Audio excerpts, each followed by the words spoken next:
ఇషాన్ కిషన్ మెరుపు batting, India బౌలర్ల విజృంభణతో T20 world కప్లో ఇండియా, పాకిస్తాన్ జట్ల మధ్య ఆదివారం జరిగిన మ్యాచ్లో ఇండియా 61 రన్స్ తేడాతో పాకిస్తాన్ జట్టుపై విజయం సాధించింది.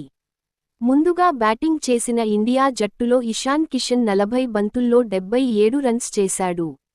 Suryakumar Yadav 32 runs, Shivam Dube 27 runs, Tilak Varma 25 runs, Rinku Singh 11 runs చేశారు. హార్దిక్ పాండ్యా, అభిషేక్ శర్మ, అక్షర్ పటేల్ డక్-అవుట్ అయ్యారు. ఫలితంగా ఇండియా 20 ఓవర్లలో 7 వికెట్లు కోల్పోయి 175 రన్స్ చేసింది. తరువాత 176 రన్స్ టార్గెట్తో బ్యాటింగ్ ప్రారంభించిన పాకిస్తాన్ జట్టు 18 ఓవర్లలో 114 రన్స్ చేసి ఆల్-అవుట్ అయింది. ఆరంభంలో హార్దిక్ పాండ్యా 2 వికెట్లు, బుమ్రా 2 వికెట్లు గట్టిగా దెబ్బతీశారు. తర్వాత అక్షర్ పటేల్ 2 వికెట్లు, వరుణ్ చక్రవర్తి 2 వికెట్లు, కులదీప్ 1 వికెట్, తిలక్ వర్మ 1 వికెట్ తీసి పాక్ బ్యాట్స్మెన్లను క్రీజులో కుదుర్కొనివ్వలేదు.